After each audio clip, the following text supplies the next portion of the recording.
Hi there.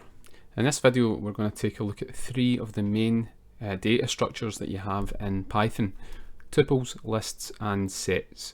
So at the top of this notebook I've got a little bit of preparation for what these are. Tuples, they are immutable sequences, which means they cannot be changed after they've been created. And you can add elements. That means you cannot add elements to a tuple. You cannot remove elements to a tuple. They are fixed after they have been created. And another point is that tuples are hashable, so for example they can be used as keys to dictionaries. We also have lists, which are mutable, which means they can be changed, and they're ordered sequences. They can contain elements of any type, just like tuples, but you can also add or remove from lists as you wish. You do not, you have that ability to mutate the data structure. For sets, they are also mutable. You can add and remove. But they are unordered sequences. There's no fixed order for a set. And the key point about sets is that they cannot contain duplicates. So if you try and add two things that are, into a set, only one will actually be added. Anything else will be ignored. So I'm going to take a look at the tuples first. We're going to define tuples. Now tuples are good for fixed or known length data. For example, you might have a tuple for genders. So you might have male and female. You might have tuples for a coordinate in an XY plane, a Cartesian coordinate, for example, maybe something like that. So these are fixed length data. There's a kind of, you don't need to add anything to that. You don't need to remove anything to that. And what we can do is we can iterate over the tuple as we would do with the other structures, sets and lists. You can say for gender and genders, and then we can do anything we want with that. We can print the gender, maybe uppercase that, and we can execute that cell and we'll get the two genders back, uppercased.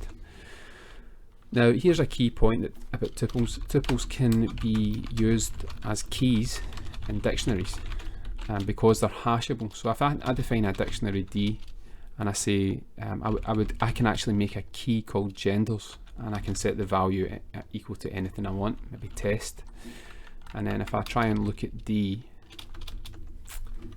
you can see down here that we have the actual key for that dictionary is the tuple.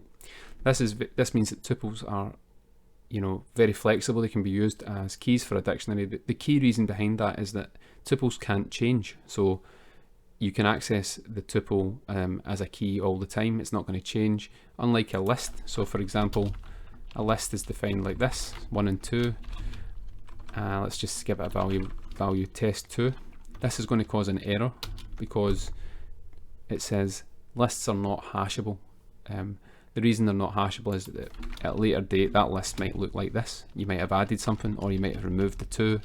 So when you try and index into a dictionary with a list syntax like that, there's no guarantee that that list has not been mutated. It's a mutable data structure, so the key might not work, or it might work. There's no guaranteed performance there. There's no guarantee that you'd be able to actually use the key.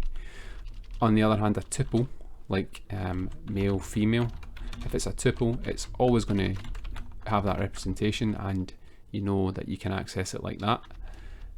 And that's basically why tuples are hashable and can be used as keys in a dictionary, whereas lists are not hashable. And finally, I'll just to demonstrate, if I look at the genders, it has an underscore.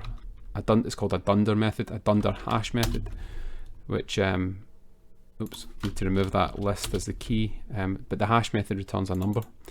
I cannot use that for a list because lists are not hashable, therefore they don't have a hash method. So that's tuples. Now we're going to move on to lists. Lists are good when you have data that is variable length, and it's particularly, maybe it might have an order, it may be coming out of a database, it's anything like that.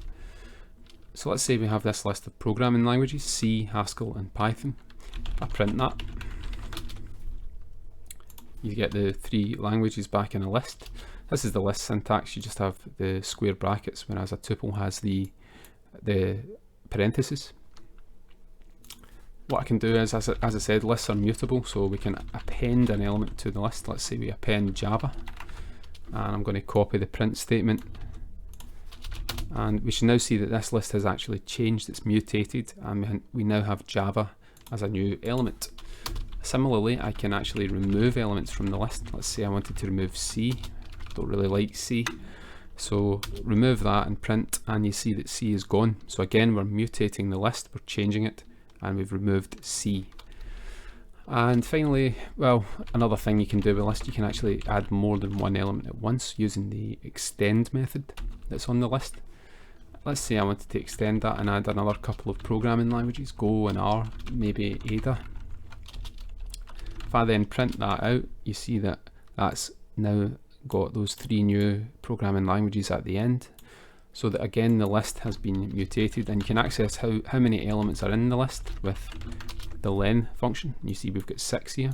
That works on the genders tuple as well, which is 2. So len is actually a function that can be applied to tuples, lists, and sets, all 3 of these data structures. And as one final example, I can sort the list in alphabetical order, and if I print that out, I get the list above that, but now I get that sorted in alphabetical order.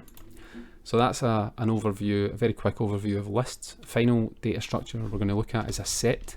So if I define a set S, let's say I put some numbers in here, and we can define a S with curly brackets, similar to a dictionary, but not a key value structure. We just put in values essentially, no keys. Let's say I've got these 4 numbers in a set. So if I print S, we get this set here, and we can verify that it's a set by using the type function, and we get that it is indeed a set. So what can you do with a set? We can also mutate the set. We can add elements to the set. Let's say we add the number 55, and I'll print S. Just keep doing that. You see the number 55 is now part of the set. We can add another element. Let's say 22, print S. We get 22, and you see that it looks like it's been ordered by the from smallest to largest, but it's not actually an ordered data structure, so you need to be careful about that. And finally, if we add something that's already in the set, let's say 8, and then print it out, you see that nothing actually happens. We don't get 2 versions of 8 in the set. We only retain the 1 version, and that's because a set cannot contain duplicates. So I've said here that sets are good for unique data and also set logic. So I'm going to expand upon set logic here below. So what we can do is define a second set, S2, and I'm going to have elements 1, 5, 9, and 10. And then set logic is basically union. We can do the union between 2 sets, and that will give us all the elements in the first set S and all the elements in the second set S2. So we can see that in the first set S we had 1, 3, 5, 8, 55 and 22.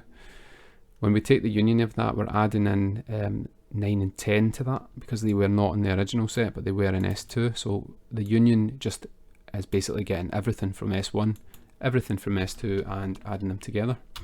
We can also do an intersection, which is the opposite of the union, and that is going to get all the elements that are in both S1 or S and S2. So only the elements that are common to both sets will be returned from the intersection. And you can see here that in the first set we've got 1 and 5, and we've also got 1 and 5 in the second set. We don't have 9 and 10 in the first set, so the intersection returns 1 and 5.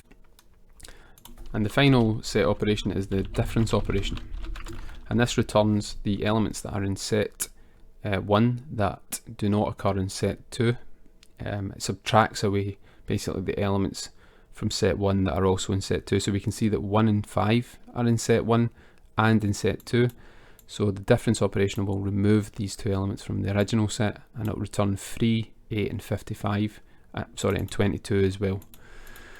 And finally, I want to just show you that Python actually has a syntax for doing all of these set operations in a convenient manner. The intersection can be defined like this.